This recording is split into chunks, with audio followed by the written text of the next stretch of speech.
नमस्कार, मी प्रियंका खामकर आणि माझ्या चॅनलमध्ये तुमच्या सर्वांचं स्वागत आहे. आणि माझा नेमचा प्रश्नही तुम्हाला माहीत आहे, उत्तरही तुम्हाला माहीत आहे. आणि मी पण असं समजते की तुम्ही सगळे मस्त मजेत आहेत, कारण आयुष्य एकदाच मिळतं. तर मी असं म्हणलंच नाही पाहिजे खरं तर, तो माझा चॅनल आहे फक्त, कारण तो आता तुमचाही चॅनल झाला आहे. कारण तुम्ही सगळेजण भरभरून तुमचे येणारे रिस्पॉन्स, तुमचे लाईक्स, कमेंट्स सगळं काही, प्लस प्रत्यक्षात जेव्हा भेटतात तेव्हा तुमचे जे शब्दरूपी कौतुक असतं ते खरंच काय बोलू शकते की खरंच हा आता आपला चॅनल बनला आहे. फक्त माझाच नाही तर तुमचाही चॅनल बनला आहे, आपल्या सगळ्यांचा चॅनल बनला आहे, मराठी लोकांचा चॅनल बनला आहे. त्यामुळे माझंही शेवटला हेच म्हणलं असतं की हा चॅनल असतो तो आपल्या मराठी लोकांसाठी, मराठी बांधवांसाठी आणि एक आपुलकीचा. तर आज बड्डे आहे माझा आणि बड्डे स्पेशल जर काय आहे असं म्हणाल तर मी म्हणेल की बड्डे स्पेशल मी आज तुमच्यासोबत गप्पा मारेल. मला आवडेल काही विचार शेअर करायला, मला आवडेल काही जे मी एक्सपिरियन्स केले ते सांगायला, मला आवडेल की कसं मी इथपर्यंत पोहोचले ते खरंच एवढं सोपं होतं का, किंवा कितीतरी लोकांनी मला खरंच खूप पुश करत राहिले, इन्स्पायरेशन मला देत राहिले की यार खरंच तुझ्यात ते कॅलिबर आहे की तू थांबवू नकोस. त्यामुळे असं बऱ्याच गोष्टी आहेत, बरंच मला काही बोलायचं तुमच्याशी, जे की खूप म्हणजे मी खूप आज खुश आहे का, तर एवढंच माझ्याकडे आज कारण हे आहे की सगळे माझ्यासोबत जेव्हा माझ्यासोबत हाऊस सगळेजण करतात ना, तेव्हा मी म्हणेल की यार माझं जे म्हणणं आहे ना ते सगळ्यांपर्यंत एकदम कट टू कट पोहोचलेलं आहे. हेच ते आणि हेच महत्त्वाचं आहे. तर आज 15 सप्टेंबर म्हणजे जागतिक अभियंता दिनही म्हणून साजरा केला जातो आणि त्याच्यामध्येच योगायोगाने मी कम्प्युटर इंजिनियरही आहे आणि साईड बिझनेस म्हणून, म्हणजे साईड हॉबी बोलू शकते मी त्याला, खरं तर एक छंद म्हणून हे सगळं मी करते. पण ते मी एवढ्या पॅशनेटली करते आज आणि तुमच्या सगळ्यांचं प्रेमही इतकं मिळते की कोणाला हे माहीतच नाही की माझं प्रोफेशन काय आहे नक्की. मी एक सिनियर सॉफ्टवेअर डेव्हलपर आहे, माझ्या ऑफिसमध्ये सिनियर पोझिशनला आहे मी, आणि त्याच्यामुळेच मला वर्क फ्रॉम होम घेता येत नाही, सुट्ट्या जास्त घेता येत नाही. पण सॅटर्डे संडे मिळेल त्या वेळेमध्ये मी इतकं भरभरून एन्जॉय करते, असं वाटतं लोकांना मी 100% माझ्या यूट्यूबवरतीच देते. बट खरंच जर मी कंप्लीट मला यूट्यूबवर देता आला असतं तर आत्तापर्यंत मी नक्कीच कुठंतरी फिल्म इंडस्ट्रीमध्ये असू शकली असती.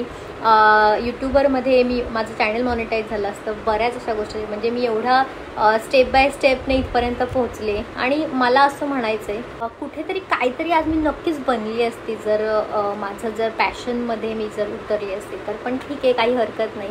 कधी मार्क्स जास्त पडतात आपल्याला 10वीला, तसं मी पहिल्यापासून तर हुशार होती, तुम्हाला माहीतच आहे सगळ्यांना. मी 1ली ते 10वीपर्यंत हुशार होते. 10वीमध्ये पण मला 82% मिळाले होते आणि त्याच्यामुळे मग पप्पांची इच्छा होती की घरामध्ये कोणाला तरी डॉक्टर किंवा इंजिनियर करायचं. तर म्हटलं ठीक आहे, त्यांची एक तरी इच्छा पूर्ण करूयात. तर मग मी इंजिनियर बनले, त्यांच्या इच्छेसाठी मी बनले आणि मला अभिमान आहे की मी आज इंजिनियर आहे म्हणून पण मी हे सगळं करू शकते, माझे छंद जोपासू शकते. सर्वात अगोदर तर मी थँकफुल त्यांना म्हणेल की खरंच माझ्याकडे हे जे टॅलेंट आहे तेच मला, म्हणजे बोलतात ना, असं माहीत होतं मला आवड आहे सगळं आहे, पण कधी असं स्वतःहून मी कधी इंटरेस्ट घेतला नव्हता. प्रोफेशनली मी कधी ह्या सगळ्याकडे कधी विचार केला नव्हता. पण असा टाईम आला जिथे आपल्याला कळते की आपण खूपच दुसऱ्यांना प्रायोरिटी देतो आहे, आपण स्वतःकडे खरंच हे नाही करत. आणि मी प्रत्येक मुलींना पण मला हे सांगायचं, तुम्ही स्वतःची व्हॅल्यू ओळखा, तुम्ही काय आहात ना हे तुम्हालाच माहीत असतं. त्यामुळे काय बोलतात, आपण स्वतःला इग्नोर करतो.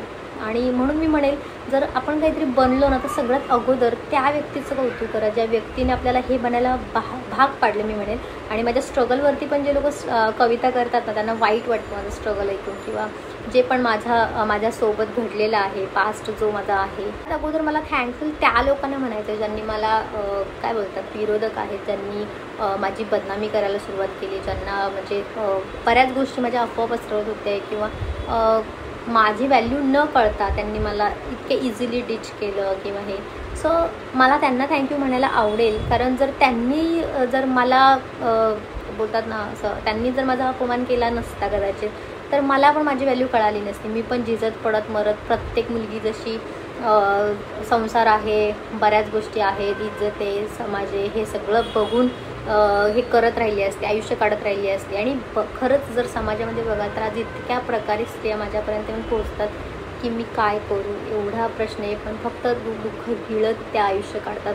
म्हणजे असं नाही की एकदा मुलीचं लग्न करून दिलं की आईवडिलांची जबाबदारी संपते, असं नाही आहे. खरंच हा विषय खूप गंभीर आहे, त्याच्यावर आपण नंतर एकदा बोलूयात. स्त्रीकडे बघण्याचा दृष्टिकोन समाजामध्ये कसा आहे त्यावरून बऱ्याच गोष्टी असतात. म्हणजे स्त्रीने नाचलं बागडलं तर ती वाईट, हे कोणी ठरवलं?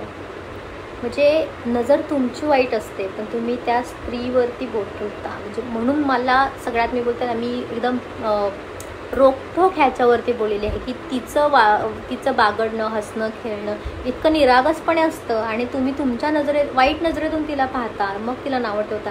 तर हे खूप चुकीचं आहे आणि म्हणून मी ह्याच्यावरती रोखोक बोलले. आणि बऱ्यापैकी म्हणजे माझे जे व्हिडिओ आहेत ते छोट्या मुलांपासून ते प्रत्येक वयोगटातली माणसं पाहतात. त्यामुळे आणि समाजामध्ये त्या मानसिकतेमध्ये बदल झालेला हा मला आढळून येतो जेव्हा लोक मला सांगतात येतात बोलतात माझ्याशी. त्यामुळे खरंच अशी आपल्याला क्रांती खरंच घडवायची आहे की डायरेक्ट मानसिकतेवर आपल्याला घाव घालायचा आहे. ती मानसिकताच बदलायची आहे स्त्रीकडे बघण्याची. ती स्त्री आहे म्हटल्यावर तिने हेच केलं पाहिजे, तिने तेच केलं. तिची कामं म्हणजे ही एवढी चूल मूल घरातलं बास का, हे कोणी ठरवलं? जर तिने हे सगळं बाजूला ठेवून जर तिने तिच्यासाठी वेळ काढून जर तिच्यावर फोकस केला तिने, तर ती कुठच्या कुठे जाऊ शकते. आणि प्रत्येक पिढ्यानपिढ्या गेलेल्या आहेत खरं तर ह्याच्यामध्येच की गिळणं गप्प बसणं हे. पण जर एक स्त्री खंबीरपणे बाजूला उभी राहून आणि सगळी दुनिया एकीकडे आणि ती एकीकडे चालली, तो ऑब्व्हियस आहे जिथे नाव आहे तर तिथे बदनामी पण आहे. तसंच तिला बदनामी पण सहन करावी लागते. पण ते बोलतात ना, पण मी तर म्हणेल हे सगळं जर तुम्ही पॉझिटिव्हली घेतलं तर म्हणजे आणि प्रत्येकाच्या आयुष्यामध्ये वेगवेगळं स्ट्रगल असतं असं मी म्हणेन. आणि स्ट्रगल हा वाईट नसतो, स्ट्रगल आपल्याला खूप मजबूत बनवतो. म्हणजे मी तर म्हणेल की स्ट्रगल म्हणजे तलवारीला धार देण्यासारखं काम करत असतं. तर तुम्ही हार मानून त्या तलवारीला बोथट बनवायचं का ते एक चॅलेंज समजून तलवारीला धारदार बनवायचं, हे फक्त तुमच्या मानसिकतेवर डिपेंड आहे. म्हणजे कितीही कुठल्याही परिस्थितीमध्ये स्वतःला खंबीर ठेवणं, मग घरातले असो बाहेरचे असो, काही तुम्हाला जर माहिती आहे तुम्ही चांगलं काम करताय, मनापासून 100% तुम्ही देताय, तुमच्या मनात कुठलंही पाप नाही, तर देवही तुम्हाला नक्कीच सक्सेस देईल त्याच्यामध्ये. आज कितीतरी लोक माझ्याबद्दल विरोध करत होते, वाईट बोलत होते, आज त्यांचे स्वतः फोन येत आहेत, मला लाख पण शुभेच्छा देत आहेत. खूप मला आज मेसेज आहेत शुभेच्छांचे, तर मला पण भरून येते की खरंच. तर आजकाल समाजामध्ये ज्या काही काळीमाफ असणाऱ्या घटना घडत आहेत त्यावरून मला प्रत्येक स्त्री पुरुष बांधवाला एकच संदेश द्यायचा आहे, तो म्हणजे जन्मालाच घालायचंय तर फक्त मुलींना जन्माला घालू नका. जन्मालाच घालायचंय तर फक्त मुलींना जन्माला घालू नका, तर वाघिणींना जन्माला घाला. कारण जर कुठला कुत्रा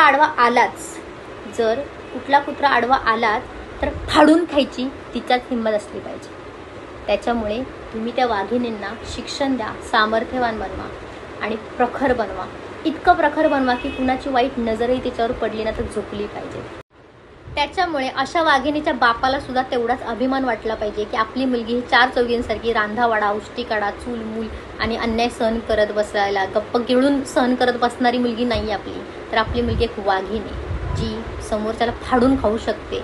मी बिनघोर आहे असं त्या बापाला काळजी राहिली नाही पाहिजे आपल्या मुलीची. एवढं तरी तुम्ही सगळ्या मुलींनी वाघीण बना स्वतःही. कॉन्फिडन्स तुमचा महत्त्वाचा आहे, डेअरिंग रिस्क घ्या, पण स्वतःवरचा विश्वास महत्त्वाचा आहे. तुम्ही सगळं करा, पडा धडपडा, सगळं काही शिका, चुका करा. कुठलीही चूक तुम्हाला म्हणजे वाईटच असते असं नाही, ती चूक आहे, त्या चुकीतून तुम्ही घडताय हे सगळ्यात महत्त्वाचं आहे. आणि कुठल्याही गोष्टीने आपण बर्बाद होत नसतो. बर्बाद हे फक्त आपण आपल्या विचारांनी होत असतो. त्यामुळे आपल्या आयुष्यात हे घडलं म्हणून मी बर्बाद झालो, ते घडलं असं नाही आहे. आणि बर्बाद होणं किंवा यशस्वी होणं ह्याची एकच व्याख्या नाही आहे. आपण किती काय कमवतोय ह्याच्यापेक्षा कसं जगतोय सगळ्यात महत्त्वाचं. तर तुम्हाला आपले सगळे हे व्हिडिओ पाहून आनंद होत आहे, माझ्यापर्यंत तुम्ही येऊन सांगत आहे तुमच्या शब्दामध्ये, ह्याच्यापेक्षा मला अजून तर वाटत नाही काही पावती असेल माझ्या चांगल्या कामाची. त्यामुळे खूप आभार आहेत. खूप छान वाटते तुमचं सगळ्यांचं एवढं प्रेम पाहून, जे कधी मी अपेक्षित केलं नव्हतं. मी जे करत होती ते सहजवरी करत होती, पण जर प्रेम मिळालं तर ते बोलतात ना आपण दुपटीने अजून चांगलं करू शकतो. त्याप्रकारे मलाही ते प्रेम मिळत असल्यामुळे मला हुरूप आले की अजून चांगलं आपण करू शकतो, देऊ शकतो, पण चांदकला अजून गाजवू शकतो, मिरवू शकतो. माझं पहिल्यापासून मोठं आहे की चांदक ह्या गावाला मला 10 दिशा घुमवायचं आहे आणि नक्कीच तसं तो प्रयत्न माझा आता सक्सेस होत आहे. लोक कुठल्या कानाकोपऱ्यातून माझ्यापर्यंत येऊन पोहोचत आहेत, चांदकचे व्हिडिओ आवर्जून आवडीने पाहतायत. तर चांदकच्या बाहेरही काही लोक राहतात, त्याच्यामुळे त्यांना चांदकला पाहायला मिळत आहे आपल्या यूट्यूब चॅनलमुळे. त्यामुळे त्यांना खूप छान वाटते, आनंद होत आहे की आपलं गाव, धरणातील पाणी वगैरे सगळं काही म्हणजे इतकं नॅचरली शूट केलं आहे मी. म्हणजे सहज जाता जाता आपलं काही माझं स्क्रिप्टेड नसतं. माझ्या यूट्यूबची हीच खासियत आहे की मी कुठलीच गोष्ट स्क्रिप्ट म्हणून करतच नाही. जे माझ्या मनात येईल ते मी बोलते, बागडते, सगळं काही अगदी सहजपणे. पण त्या सहजमध्येच एवढ्या लोकांपर्यंत मी पोहोचले की लोक म्हणजे माझा फोन नंबर मागून मला अभिनंदन करून ओळख पटवून येतात की मी इकडे तिकडे, मी तुला पाहिलं, मी तुला बघितलं, मी तुला ओळखतो, तुझे रोज चॅनलवरती व्हिडिओ बघत असतो, आमची फॅमिली बघते, सगळे असे सांगतात माझ्या मुली तुझ्या खूप फॅन आहेत. तर एवढं सगळं भरभरून जेव्हा सांगतात ना तेव्हा खरंच जे आत्तापर्यंत मी माझ्यासाठी आणि माझ्या गावासाठी करत आले, पण ते कुठेतरी फळाला आलं असं मी म्हणेल. तर चांदकमध्ये बरेच अशी लोक आहेत त्यांच्याकडे खरंच साधासुद्धाचा मोबाईल आहे, शेतात काम करत असल्यामुळे त्यांना माझे व्हिडिओ पाहता येत नाहीत, पण ते कुठून ना कुठून तरी माझे व्हिडिओ पाहण्यासाठी मोबाईलसाठी रिक्वेस्ट करतात. आणि खरंच त्यांची ती धडपड मी स्वतः बघितली आहे. त्यांना माझे व्हिडिओ पाहण्याची एवढी उत्सुकता असते. प्लस मुंबईमध्ये किंवा इतर शहरामध्ये सुद्धा तुम्ही बघाल तर मला येऊन सांगतात की आमची सगळी फॅमिली नवीन अपडेट्स बघण्यासाठी खास तुझं चॅनल लावतो आणि पाहत राहतो. सगळे फॅमिली एकत्र बसून पाहतात. तर फक्त एकच व्यक्ती नाही तर अख्खी पूर्ण फॅमिली जर आपल्याला आपले व्हिडिओ पाहायला जर उत्सुक असेल तर काय मी म्हणेल की खरंच एक जादू असेल, ती चांदकची जादू असेल, चांदकमधल्या लोकांच्या प्रेमामुळे ही जादू असेल म्हणेल की मला एवढं यश मिळत आहे तुमच्या सर्वांसोबत च्या ह्या प्रवासामध्ये. तर खरंच धन्यवाद. तुमच्या सगळ्यांचं प्रेम मला भरभरून मिळत आहे आणि असंच मिळो ही अपेक्षा. धन्यवाद. सन्मानाचं चिन्ह देऊन आपण आणि कोळी बांधवांची शान असलेली कोळी टोपी देऊन सन्मान करत आहोत. जोरदार जरा टाळ्या वाजवा द्या. एक महिला एका महिलेचा सन्मान करत असताना हे कौतुकास्पद आहे. What do you want to be when you grow up?